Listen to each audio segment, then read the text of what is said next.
అత్యుత్తమ ప్లేస్మెంట్స్ తో ఎంఎన్సీ కంపెనీలలో ఉద్యోగమే లక్ష్యమా? ఇంజనీరింగ్ చదవాలనే మీ పిల్లల కలని కేజీ రెడ్డి కాలేజ్ తో నిజం చేసుకోండి.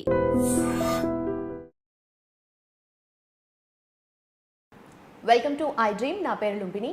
ఫైనాన్షియల్ ఇండిపెండెన్స్తో పాటు ఫైనాన్షియల్ అవేర్నెస్ కూడా పెరుగుతుంది కంపారిటివ్లీ కదా. సో ఫైనాన్షియల్ ఇండిపెండెన్స్ అంటే మనకు తెలుసు, మరి అవేర్నెస్ ఏంటి అంటే మనకు ఎక్కడ ఇన్వెస్ట్ చేయాలి, ఎప్పుడు ఇన్వెస్ట్ చేయాలి, ఇలాంటి బేసిక్ డౌట్స్ మీకు ఉంటాయి, నాకు ఉంటాయి కదా. సో ఇవన్నీ క్లారిఫై చేయడానికి మనతో పాటు AMFI registered mutual fund distributor ఉన్నారనమాట, పిఎస్ చంద్రశేఖర్ సార్. ఆయనతో మాట్లాడి ఇంకా డీటెయిల్స్ అన్ని క్లియర్గా తెలుసుకుందాం. Hello sir, how you? Hi అండి, how are you? I'm fine అండి. సార్, అయితే లంసమ్ అమౌంట్ ఉంది, దాన్ని ఫిక్స్డ్ ఇన్కమ్ లాగా ఎలా ప్లాన్ చేసుకోవాలి మనం? లుమ్ని గారు, ఇది మోడర్న్ వరల్డ్ యాక్చువల్గా, రైట్? అందరూ మ్యూచువల్ ఫండ్స్, ఇన్వెస్ట్మెంట్స్, స్టాక్స్ గురించి మాట్లాడుతుంటే మనం ఫిక్స్డ్ ఇన్కమ్ కావాలి ప్రతి ఒక్కరికి. కానీ అది ఓల్డ్ వేస్ ఆఫ్ ఇన్వెస్ట్మెంటా లేకపోతే కొత్త మోడర్న్ వేస్ ఆఫ్ ఇన్వెస్ట్మెంట్ అనేది మాట్లాడదాం మేడం ఇవాళ మనం. ప్రతి ఒక్కరికి ఫిక్స్డ్ ఇన్కమ్ కావాలి. కొంతమంది జనరల్గా ఎవరు ఫిక్స్డ్ ఇన్కమ్ ప్లాన్ చేస్తారంటే రిటైర్డ్ పీపుల్, ఎవరైతే ప్రైవేట్గా సంపాదించుకునే వాళ్ళు అలాంటారు. లేదంటే కొంతమంది ఆల్రెడీ జీతం వస్తుంది, వాళ్ళకి ఒక ప్యాసివ్ ఇన్కమ్ కావాలి, దానికి ఎఫ్డి చేసుకుంటారు. దీంట్లో ఏంటంటే మేడం, 2 టైప్స్ ఆఫ్ ఇన్వెస్ట్మెంట్స్ ఉంటాయి. ఒకటి ఏంటంటే రిస్క్ లేకుండా ఒక ఫిక్స్డ్ ఇన్కమ్, రిస్క్ తీసుకుంటాను ఫిక్స్డ్ ఇన్కమ్, రైట్? సో జనరల్గా రిస్క్ తీసుకోకుండా ఒక ఫిక్స్డ్ ఇన్కమ్ కావాల్సిన స్ట్రాటజీస్ ఏంటంటే ఎక్కడెక్కడ పెట్టచ్చు అని మాట్లాడుకుంటే, నేను మ్యూచువల్ ఫండ్ డిస్ట్రిబ్యూటర్ని కాబట్టి నేను మ్యూచువల్ గురించి లాస్ట్లో మాట్లాడతాను. ఇంకెక్కడెక్కడ చేయొచ్చు అనేది మనం మాట్లాడదాం. మీరు డిసైడ్ చేసుకోండి, యాజ్ ఎన్ ఇన్వెస్టర్ కానీ మీరు డిసైడ్ చేయండి. అంటే మీ రిస్క్ అప్టైట్ బట్టి, దీన్ని బట్టి మీరు ఎక్కడ పెట్టాలో ఏంటనేది డిసైడ్ చేసుకోండి. మమ్మల్ని అడిగితే మేము చెప్తాం ఎలా చేయాలి, ఎలా ప్లాన్ చేయాలని. అంటే ఫస్ట్ ఫిక్స్డ్ ఇన్కమ్ కావాలనేటప్పుడు ప్రతి ఒక్కరు చేసేది ఏంటంటే ఎఫ్డి. బ్యాంక్ వెళ్తారు, ఎఫ్డి వేసేస్తారు, రైట్? అక్కడ మనకి depending on the age and tenure మనకి రిటర్న్స్ అనేది ఫిక్స్ చేస్తారు. 5.5 6 6.5 7.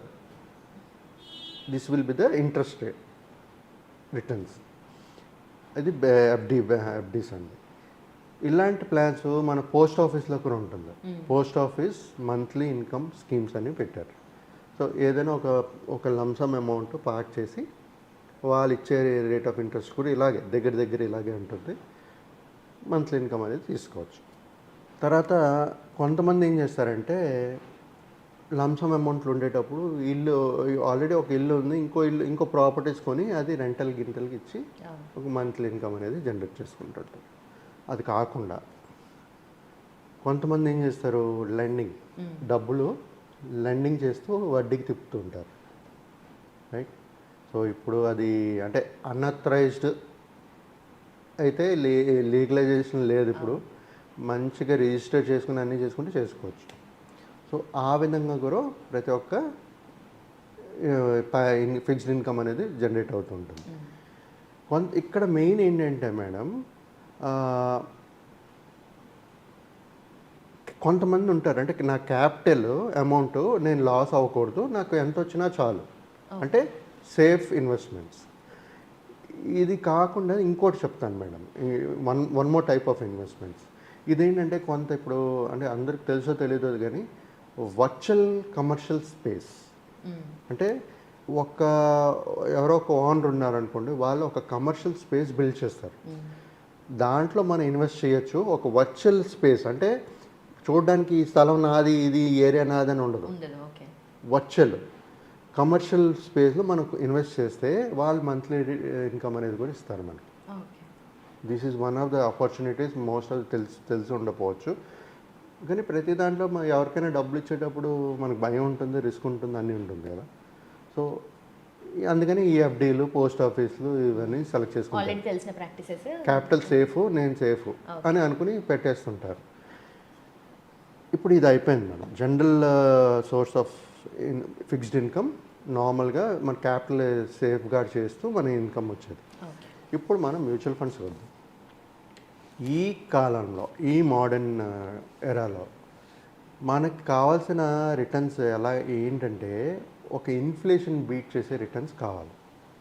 ఇన్ఫ్లేషన్ బీట్ చేయకపోతే మనకు వచ్చే 6%, 6.5%, 5.5% ఈ ఎఫ్డీలో కానీ పోస్ట్ ఆఫీస్లో కానీ దేంట్లో అయినా సరే రిటర్న్స్ వచ్చినప్పుడు ఇన్ఫ్లేషన్ కూడా బీట్ చేయలేకపోతే మన ఫ్యూచర్ చాలా కష్టంగా ఉంటుంది.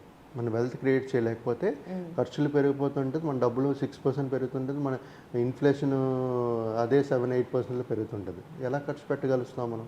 సరిపోదు మన డబ్బులు. సో ఇప్పుడు ఎవరైనా ఒక ఫిక్స్డ్ ఇన్కమ్ మ్యూచువల్ ఫండ్స్ నుంచి ప్లాన్ చేసుకోవాలనుకున్నప్పుడు వాళ్ళ దగ్గర లంసమ్మే ఉందనుకోండి. ఎందుకంటే ఇంతవరకు లంసమే మాట్లాడుతున్నాం కాబట్టి లంసమ్ గురించే మాట్లాడతాను నేను. లంసమ్ అమౌంట్ ఉంది. అదే లంసమ్ అమౌంట్ని మనం మ్యూచువల్ ఫండ్స్లో ఇన్వెస్ట్ చేసుకుంటూ ఒక 12-15% రిటర్న్స్ అనేది జనరేట్ చేయగలుగుతాం. ట్రాక్ హిస్టరీ చూసుకుంటే 12-15% రిటర్న్స్ అనేది వస్తుంది. ఇప్పుడు ఇంపార్టెంట్ ఏంటంటే ఎలాంటి ప్లాన్లో మనం ఇన్వెస్ట్ చేయాలి, ఎక్కడ పెట్టాలి అనేది ఇంపార్టెంట్, చాలా ఇంపార్టెంట్. దీంట్లో రెండు కేటగిరీస్ చెప్తాను. నేను ప్రతి ఇండివిజువల్గా ఏఎంసీ పేర్లు చెప్పను, కానీ ఏ కేటగిరీలో పెట్టాలి. ఫస్ట్ థింగ్ ఏమో హైబ్రిడ్ ఈక్విటీస్, రెండోది బ్యాలెన్స్ అడ్వాంటేజ్ ఫండ్. ఈ రెండిట్లో పెట్టుకుని మీరు ప్రతి నెల ఒక ఇన్కమ్ అనేది జనరేట్ చేసుకోవచ్చు. దాన్ని we call it as SWP, అంటే సిస్టమాటిక్ విత్డ్రావల్ ప్లాన్. దీంట్లో ఏం జరుగుతుంటుందంటే ఒక హైబ్రిడ్ కానీ బ్యాఫ్లో కానీ ఇన్వెస్ట్ చేసినప్పుడు ఈక్విటీ ప్లాన్స్ కాబట్టి 12-15% ఆన్ జనరేట్ చేస్తుంది అనుకుందాం అండి. 12% జనరేట్ చేస్తుంది అనుకుందాం. దాంట్లో మనకు వచ్చిన 12%లో ఒక 6% ఆఫ్ యువర్ ఇన్వెస్ట్మెంట్ మనం తీసుకుంటుంటాం. SWP, systematic withdrawal plan. అంటే ఇంకా ఏమవుతుంది, 6% మనం తీసుకున్నా సరే 6% ఇంకా పెరుగుతుంది, రైట్? అక్కడ వెల్త్ జనరేట్ అవుతుంది, ఇన్ఫ్లేషన్ బీట్ చేసే వెల్త్ క్రియేట్ అవుతుంది. మనకి అలాంటి ఇన్వెస్ట్మెంట్స్ అనేది చేసుకోవాలి ఈ టర్మ్లో. లేదు నాకు చాలా ఆస్తులు ఉన్నాయి, డబ్బులు కాకుండా నాకు చాలా ఆస్తులు కూడా ఉన్నాయి, అదర్ సోర్స్ ఆఫ్ ఇన్కమ్ కూడా ఉన్నాయి, నేను రిస్క్ తీసుకోనంటే ప్లాన్ ఇప్పుడు బ్యాంక్లో పెట్టుకున్నా ఎక్కడ పెట్టినా మీకు ఇప్పుడు ఒకవేళ బ్యాంక్ ఏదైనా ప్రాబ్లం వచ్చింది అనుకోండి, 5 lakh వరకు ఇన్సూరెన్స్, మీకు 10 లక్షలు ఉన్నా మీకు 5 లక్షలు వస్తాయి. సో అలాంటప్పుడు మీకు మ్యూచువల్ ఫండ్స్, డెప్ట్ ఫండ్స్ ఉన్నాయి. మార్కెట్ క్యాపిటల్ అలాగే ఉండాలి, నాకు ఏం ప్రాబ్లం లేదు, 6% వచ్చినా చాలు, 7% వచ్చినా చాలు, డెప్ట్ ఫండ్లు వేసుకోండి. Mutual fund has the flexibility. మీకు ఎక్కువ రిటర్న్స్ కావాలి అనుకునేటప్పుడు దాంట్లో ఎక్కువ ఈక్విటీస్లో పెట్టుకోవచ్చు. నాకు మార్కెట్ వాలటైల్తో సంబంధం లేకుండా నాకు కావాలనుకునే డెప్ట్ ఫండ్లో పెట్టుకోవచ్చు. హెచ్డబ్ల్యూపి మంత్లీ ఇన్కమ్ కావాలి అనుకునేటప్పుడు మాత్రం హైబ్రిడ్లోని బ్యాలెన్స్ అడ్వాంటేజ్ ఫండ్లోని పెట్టుకుని ప్లాన్ చేసుకోండి. ఒకవేళ ఎవరికైనా నాలెడ్జ్ లేదు ఎలా చేయాలి ఏంటి అనేది అంటే మళ్ళీ మేము ప్రొఫెషనల్స్ ఉన్నాం కాబట్టి వాళ్ళకి ఒక మార్గం చూపిస్తూ వాళ్ళకి ఒక వెల్త్ వాళ్ళ దగ్గర ఉన్న లంసంతో ఇంకా వెల్త్ క్రియేట్ చేస్తూ వాళ్ళ మంత్లీ ఇన్కమ్ కూడా మేము వచ్చేటట్టు చేయగలుగుతాం. ఓకే సార్, ఇవన్నీ వింటుంటే మనీ సంపాదించడం ఎంత కష్టమో దాన్ని ప్రాపర్గా ఇన్వెస్ట్ చేయడం కూడా అంతే కష్టము. That kind of awareness is needed కదా జీవితంలో. మేడం, డబ్బులు సంపాదించడం కష్టం, వెల్త్ క్రియేట్ చేయడం కష్టం, ఆ వెల్త్ని కాపాడుకోవడం కూడా కష్టం. ఓకే, అవును. ఆ కాపాడుకోకపోతే మీ వెల్త్ ఇదైపోతుంది. మీరు వాడుతూ పోయారనుకోండి, వెల్త్ ఏముంటుంది, తర్వాత రిటర్న్ తీసుకుంటే అరే అప్పుడే మూడు ఇంపార్టెంట్. అండ్ తర్వాత మళ్ళీ వెనక్కి తిరిగి చూసుకుంటే అరే అప్పుడు ఇన్వెస్ట్ చేస్తుంటే బాగుండేది, ఇప్పటికి కొంచెం అన్న. కానీ ఇంకొకటి చెప్తాను మేడం, ఇక్కడ ఈ జర్నీలో ప్రతి ఒక్కరు ఎంజాయ్ చేస్తూ చేయాలి. ఇది ఓకే, ఎంజాయ్మెంట్ మర్చిపోకండి, ఎంటర్టైన్మెంట్ మర్చిపోకండి, బ్యాలెన్సింగ్ చేయండి, ఫ్యామిలీ బ్యాలెన్స్ చేయండి. మీ ఓన్లీ సేవింగ్ ఇన్వెస్ట్మెంట్స్ అని చెప్పి మీ ఫ్యామిలీ సంతోషాలు ఇది అన్నీ సాక్రిఫైస్ చేస్తూ చేయకండి. అన్నీ ఎంజాయ్ చేస్తూ చేయాలి లైఫ్లో. అప్పుడే మనం వెల్త్ అనేది క్రియేట్ చేస్తాం, మనకు ఒక హ్యాపీనెస్ అనేది ఉంటుంది. Thank you so much sir. Thank you. So fixed income కావాలి అనుకుంటే మ్యూచువల్ ఫండ్స్ ద్వారా మనం ఎలా ఇన్వెస్ట్ చేయాలో చాలా క్లియర్గా తెలుసుకున్నాం కదా. Thank you so much for watching.